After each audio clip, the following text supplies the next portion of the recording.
To A Seeking Heart with Alison Gingras, a podcast about Catholic books, good books, fiction books, nonfiction books, mostly nonfiction books, which makes today's guest really special because we're going to talk about fiction books, historical fiction books to be exact, with my guest, Anthony Barone Kolenc. And he is here to talk about his newest book, The Merchant's Curse from Loyola Press, but it's number 4. So, Tony, we need to start first with who you are and give us a build up to The Merchant's Curse. Absolutely. First of all, thank you so much, Allison, for having me on the show. It's a big honor to be here with you. Yes, so who am I? I actually am a retired Air Force JAG. I teach right now at Ave Maria School of Law in Naples, Florida. I run the Veterans and Service Members Law Clinic down here.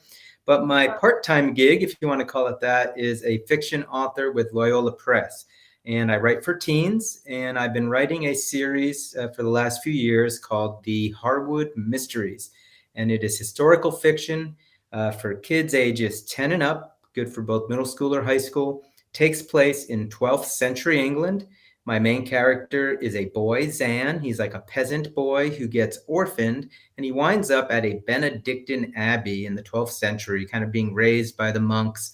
And him and his friend Lucy, who's at the convent there, or the nunnery there, and sort of are partners in crime as they're solving various spooky mysteries that go on in the series. And then eventually another girl, Christina, is introduced in book 2, and she's the one who really takes up the mantle of the story in book 4. Lucy's not even in book 4, but Christina is. So it's a great series for boys and girls. It's historical fiction. It's got a lot of good religious themes that are organic to the plot. But I wanted to write it sort of with a Harry Potterish vibe, if you want to say, something that would really attract young people. And then I'll pause now because I'll show you the books each, but I don't want to dominate. Well, you can dominate away. We're here to listen to you. I don't know if you knew this or not, but before I went into Catholic writing and ministry, I was actually a paralegal. Did you know that? I don't think I knew that. And you made it a good decision to leave the legal field for Catholic writing and ministry. It was very, very, I was in personal injury. You cannot get Oh, more stressful than no. personal injury litigation. So they wanted to send me to law school, and I thought, no, I think I'll just go home.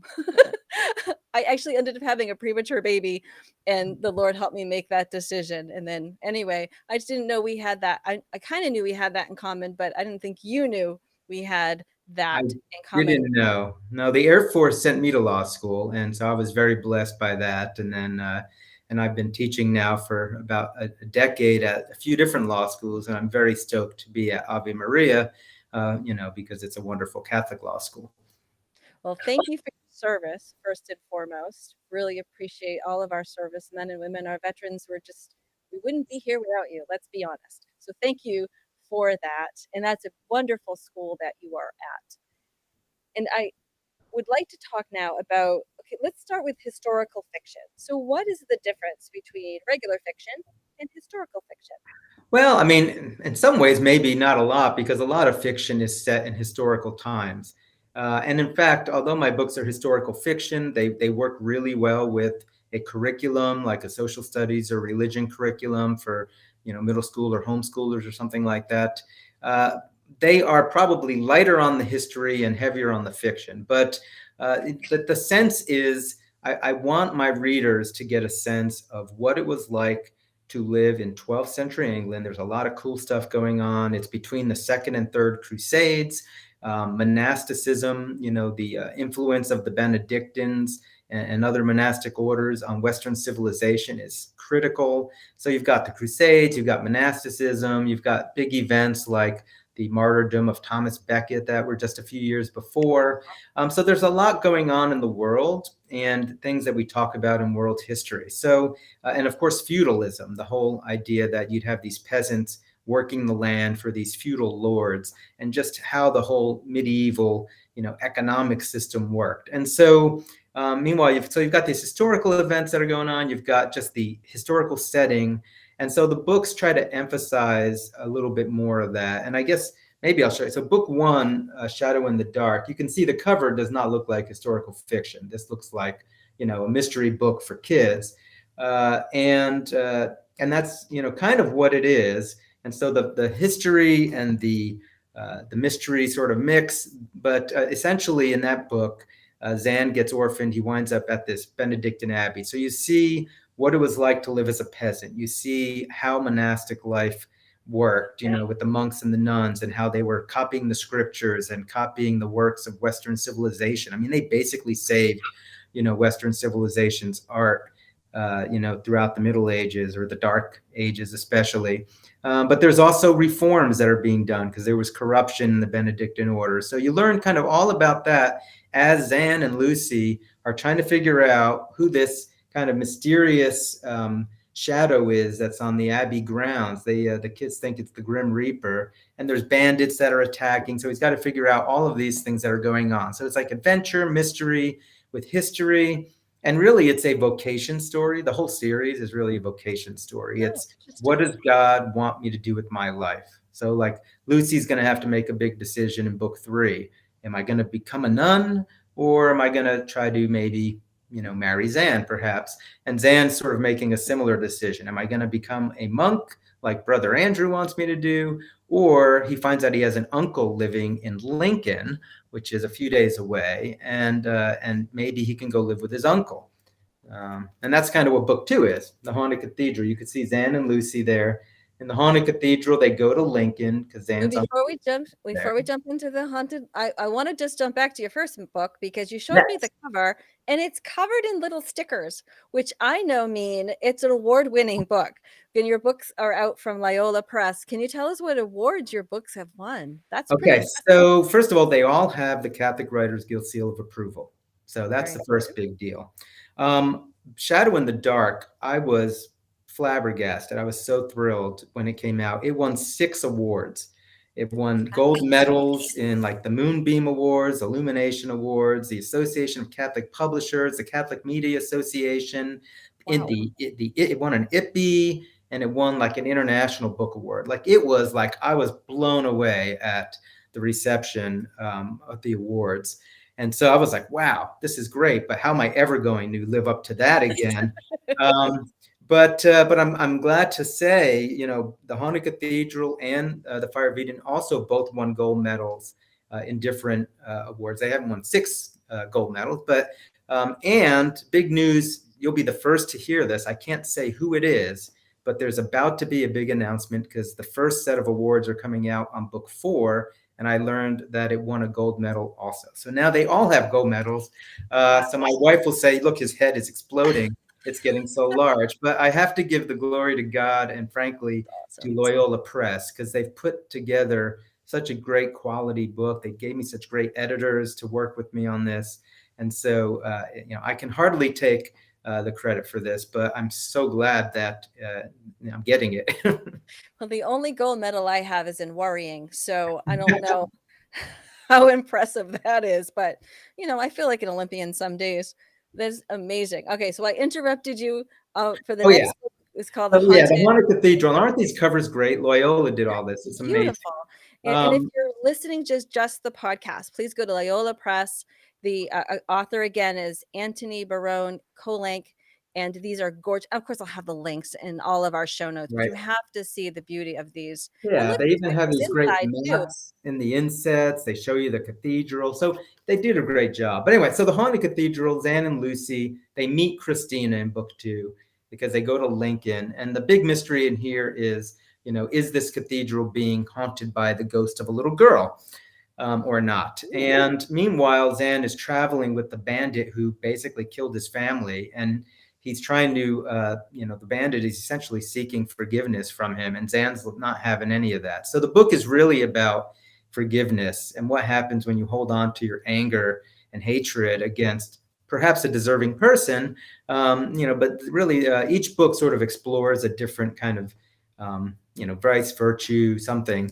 And book 2 is really a book about forgiveness. It's also about, spirituality. What's the difference between saints and ghosts and this kind of thing? Because the books, like I said, they all have the seal of approval. There's nothing inappropriate that parents should worry about.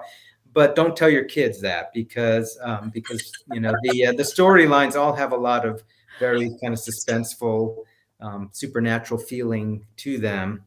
So anyway, so that's book 2. These sound like they would be a great option for Lent. I know, like, I have 3 children. I've homeschooled my 2 older boys, and getting my children to read something for Lent and kind of enter into that Lenten time, that Lenten season, can be really difficult. But as you were talking about that last book, I was thinking that would be perfect for a Lenten read. You prayed before we started that the Holy Spirit would put words in our mouth. It's ironic that you said that because the Haunted Cathedral actually is a Lenten book. It takes place in the 40 days of Lent. It's the only book that does so. And I meant to say that in fact, this is a great book to buy for Lent. And I'll put a quick plug in while I'm at it. I'm a member of CatholicTeenBooks.com, which I also want to plug, and hopefully you can put that in your your show notes also, because there's like 16 of us Catholic authors writing books for teens. I'm just one of 16. And we just came out with an anthology for Lent called Ashes. So check that out. That's for teens. That's also specifically with a Lenten theme. But yeah, Haunted Cathedral is about Lent.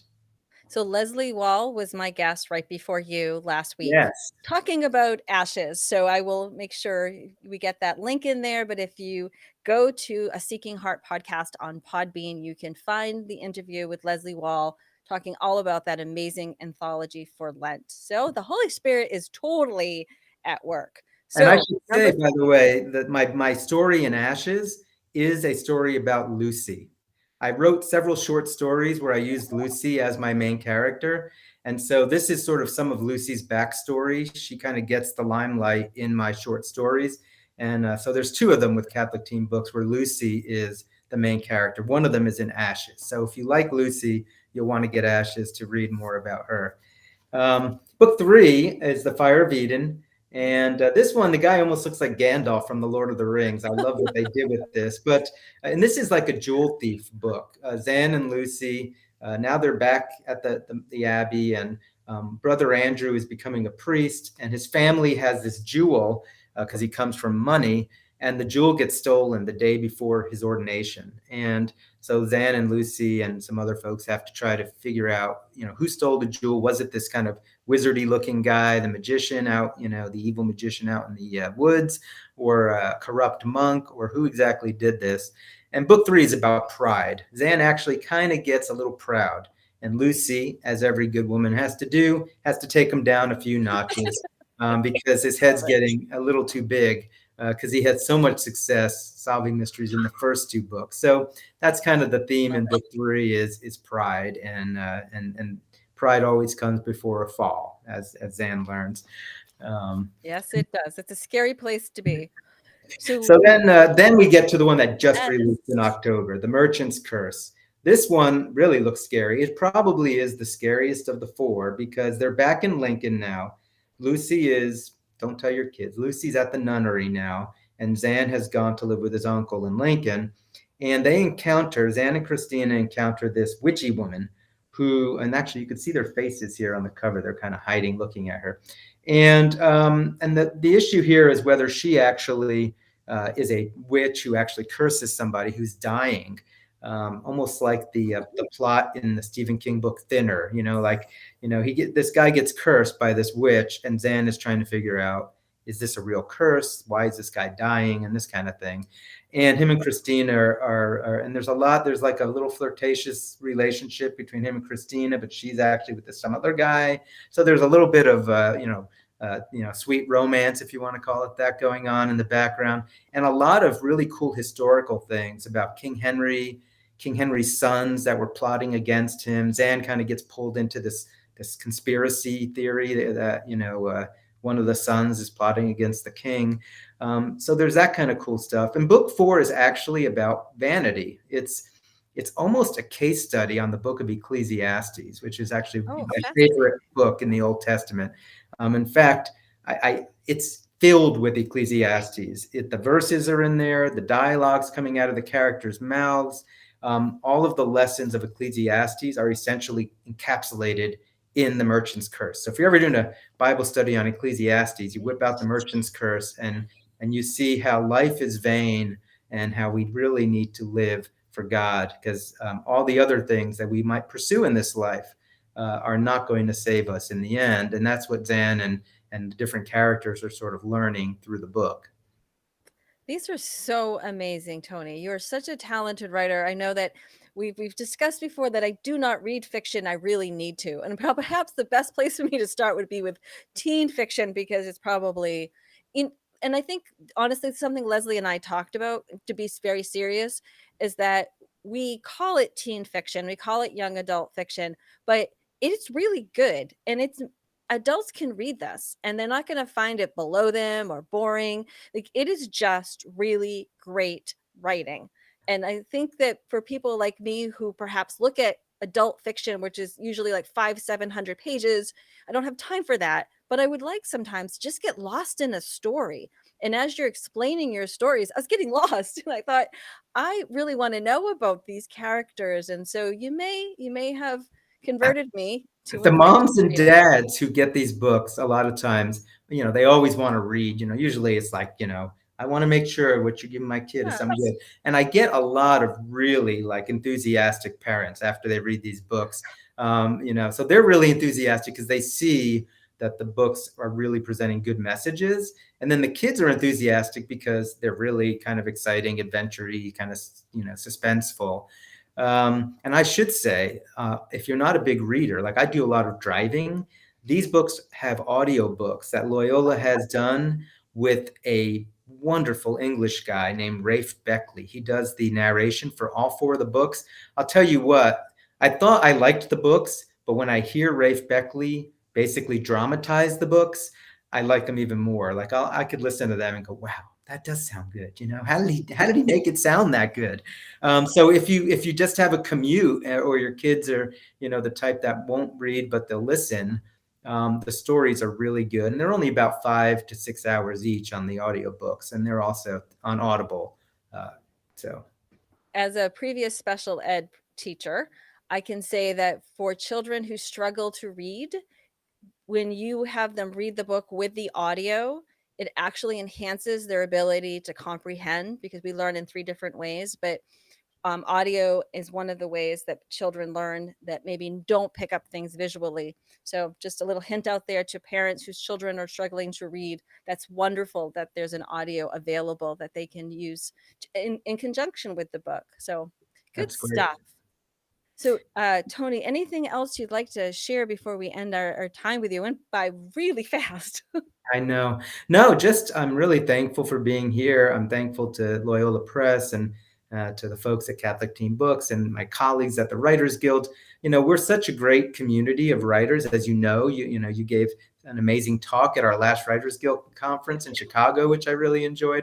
So it's great when authors support each other. And I guess my only plug I'll end with is this: I'm really making an effort to get into classes to talk to especially like seventh, eighth grade, classes.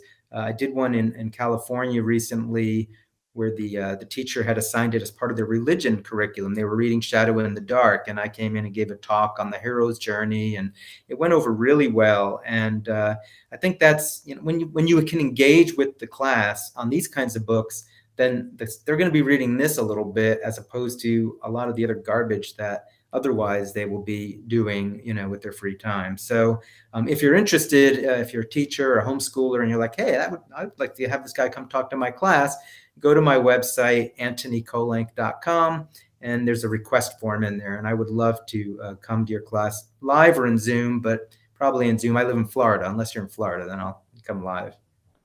That is great. One of the things that the last few years have really showed us is that we can live very well in a virtual world and bring people together that normally would be cost prohibitive to do so. So that is wonderful. I will have that link as well. Tony, this has been a wonderful time speaking with you and learning more about your amazing books. I thank you for making the time to be with us today.